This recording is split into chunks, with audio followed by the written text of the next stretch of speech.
Hello and welcome to the final review in the Ratchet & Clank Marathon. I do still have a couple videos about Up Your Arsenal coming, and we do have Rift Apart eventually coming sometime this year, which I will be covering.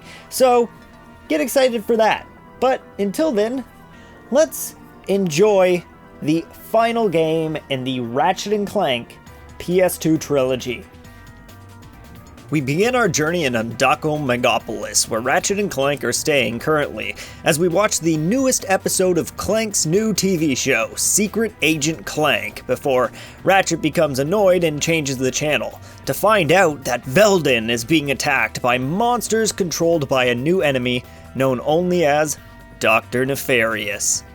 Ratchet blasts across the void of space to make it back to his home galaxy and save his planet.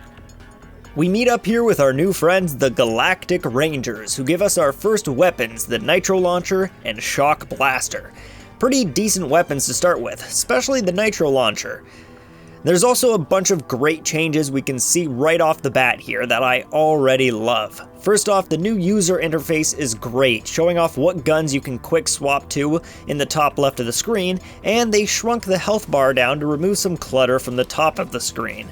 They also added the ability to change your controls, which is amazing. I took full advantage of this playing through the whole game on lock strafe mode, because I just love how it feels, and having the jump button tied to a bumper is kinda my thing.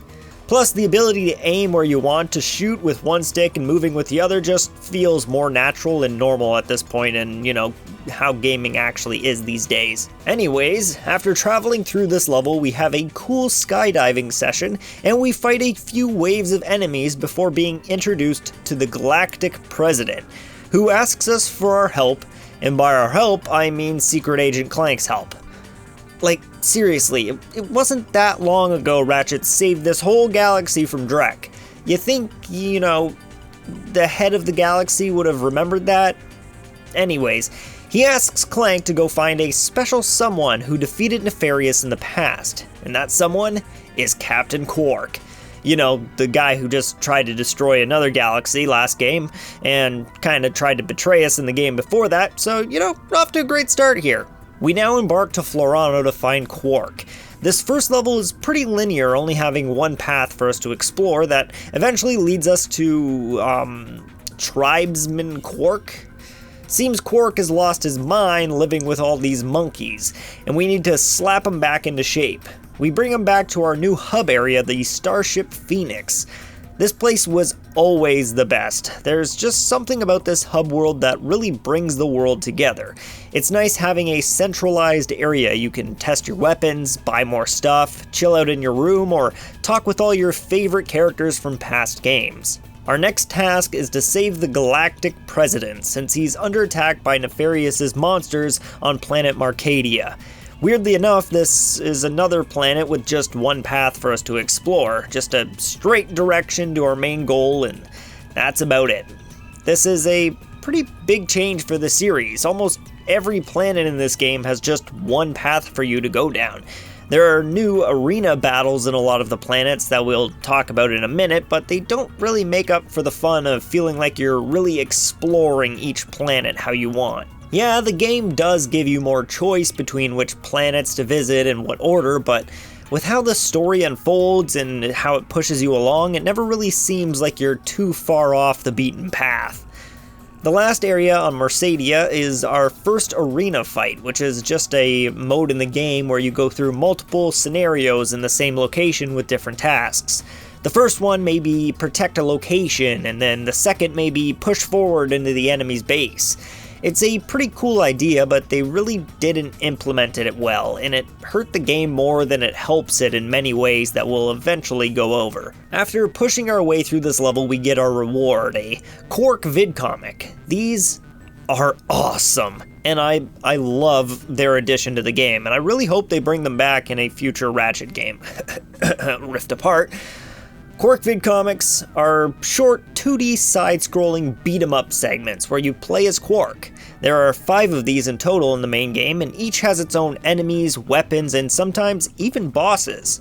After beating this first vid-comic, Quark gets his memories back, but before we have time to deal with that, we have to head to Annihilation Nation, the main Colosseum-like event of this game.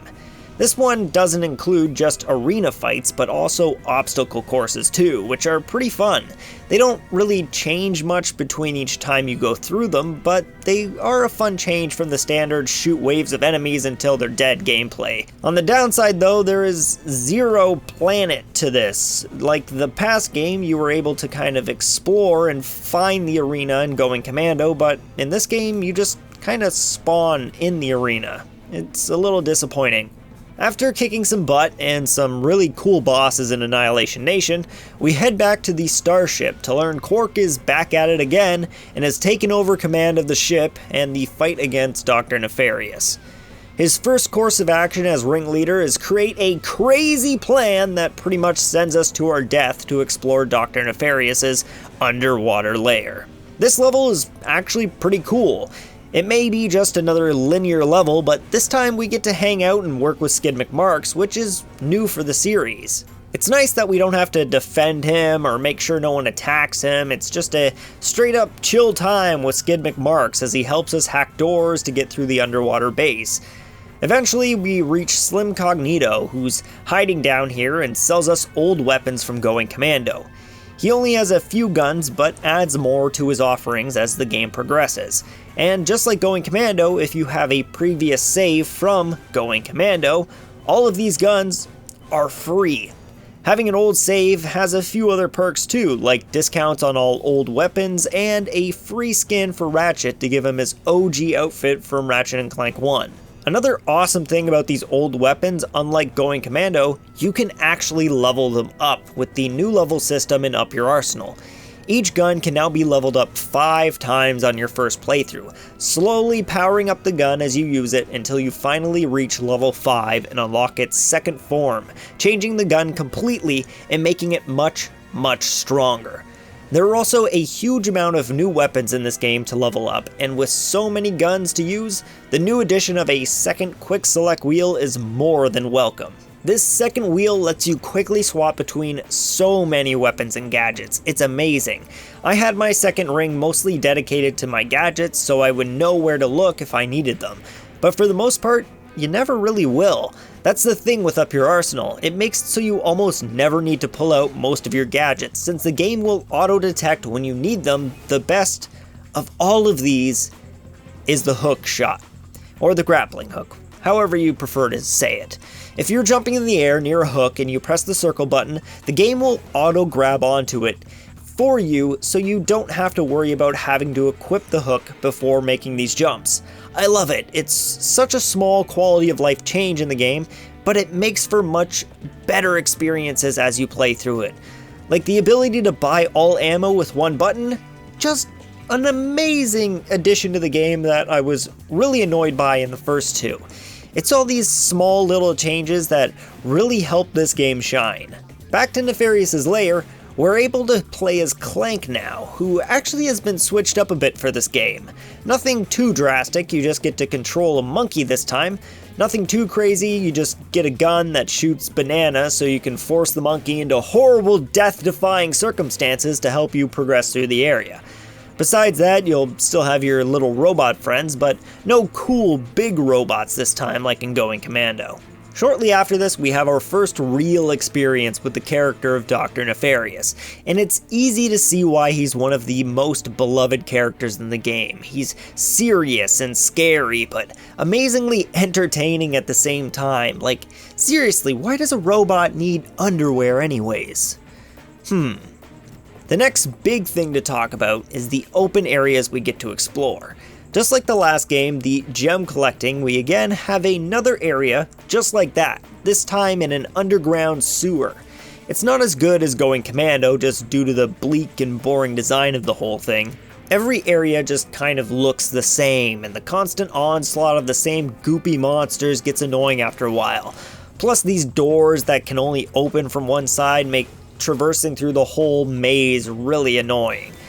Plus, being able to easily find all the gems using the Map-O-Matic is a great addition and really improves the experience though.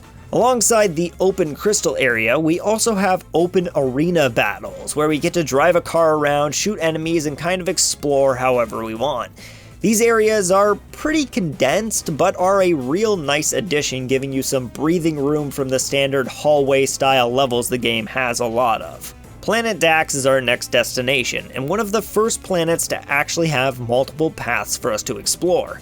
2 of these will lead to our goals and allow us to explore more of the story, and the last of these will lead us to the charge boots. The other thing about Dax is it has a lot of hacking terminals, and we're able to use our hacking gadget now.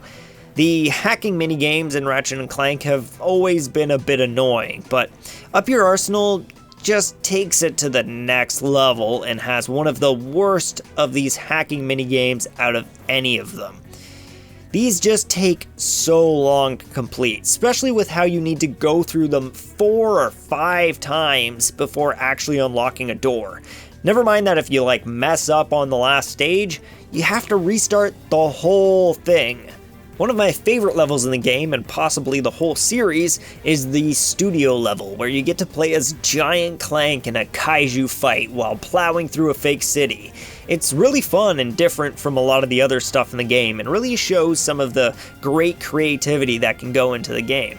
I mean, it makes no sense that they would move all the production for Secret Agent Clank to a completely different galaxy just to film one episode, but whatever, plot holes are plot holes and we'll just ignore them. We also have our first boss fight with Courtney Gears, who goes down pretty easy, if you know what I mean. Yeah, who knew? She always seems so sweet and innocent in her videos. Well, except for that one with the... Yeah, Clank knows what we mean. Anyways, Quark's next step in his plan is to get to Nefarious and beat him up and make him cry like a little baby. It's a perfect plan. So we meet up with Quark on planet Zeldin and... It was mating season. How could I have known she was your sister? I'm just gonna pretend I didn't hear that. Our next course of action is to stop Nefarious from attacking Metropolis, but we make it there just a little bit too late, and his super weapon is already rampaging through the city, turning all the humans into robots. This is Nefarious's plan. He plans to use his bio-obliterator to turn every biological life form in the galaxy into a robot, so everyone is just like him. On another note, Quark is actually still alive. He's just been hiding like a little baby in his secret hideout.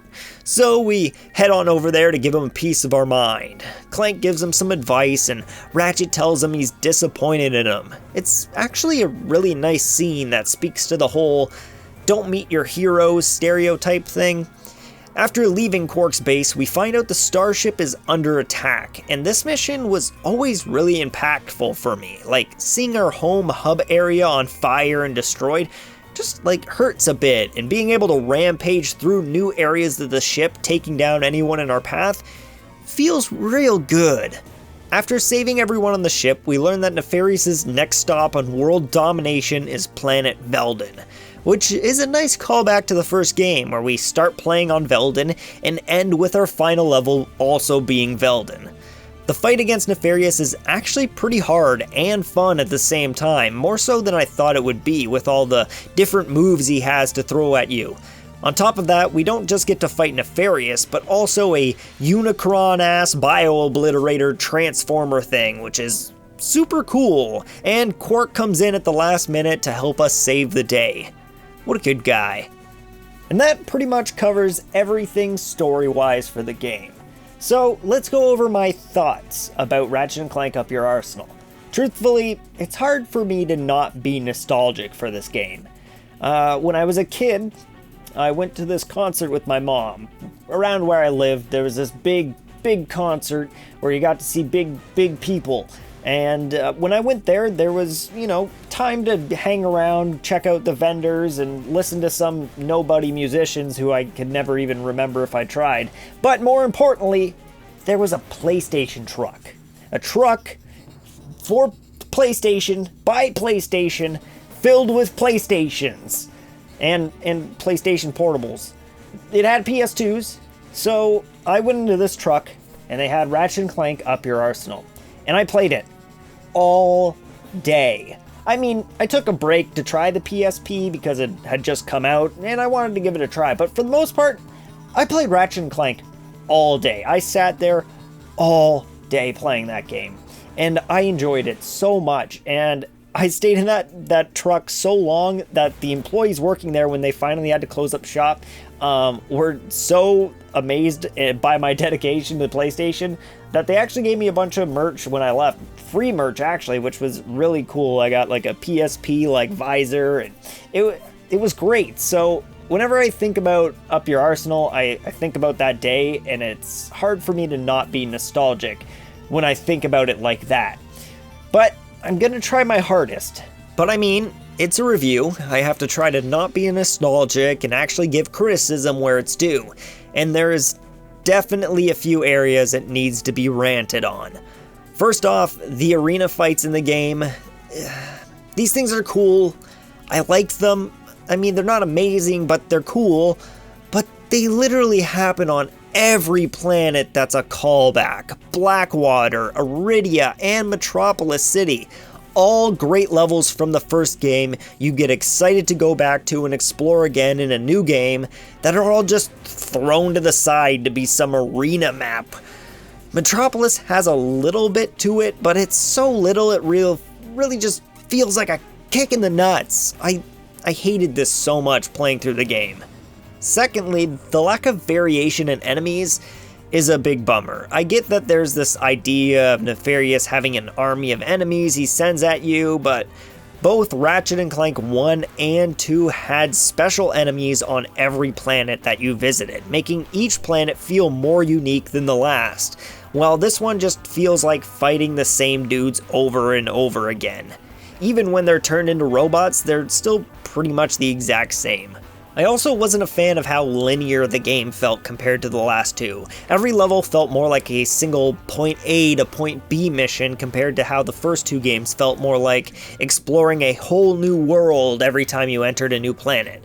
If I'm playing a game where I travel through space and get to explore tons of new planets, I want to be able to explore planets, not have my hand held and drag through each planet's story. And those are really the only downfalls of this game that I can think of.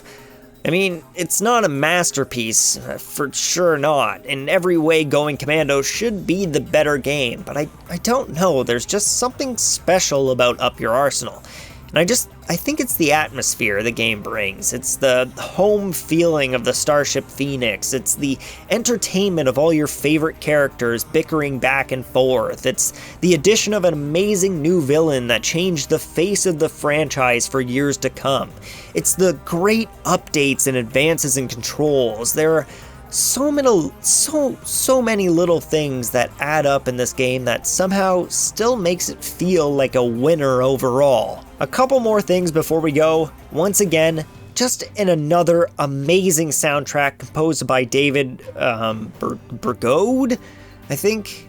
Anyways, every game he's done, he's up the ante, and I love it every time. All the music you've heard in this review is from Up Your Arsenal, and a lot of it is very memorable to all of us. You probably remember some of these songs as you're listening to them. And just like the last two games, Up Your Arsenal does feature a challenge mode that adds a lot to the game, including mega weapons that can be upgraded to level 8, the Rhino becomes available, and both Annihilation Nation and Galactic Rangers missions receive huge bolt rewards, and we get our bolt multiplier just like Going Commando. Your maximum health can also be upgraded to 200, and you unlock new bonuses in the extras menu. This has been an amazing journey, and I've loved making all of these videos for every single one of you. Sadly, it does have to come to an end. Like I said, I do have a few more Up Your Arsenal videos planned to come, and then after that, we're gonna move on to another marathon. Yeah, that's right. I'm crazy. I'm crazy bad man, and I got ideas. We're gonna be talking about 3D Sonic games. I want to play 3D Sonic games. I've never played pretty much any of them. I have barely any experience with the 3D Sonic games, so I want to try to go through all of them and review all of them and make a bunch of videos about Sonic stuff. So hopefully you guys like that idea. Let me know in the comments below. And we'll also be doing some fan game videos I have planned coming up. But besides that, thank you all so much for supporting me through this marathon. I have loved making all this weekly content for you, and there is more to come because I love you all. You are the most amazing fan base ever. Thank you all, and I'll see you all in the next video.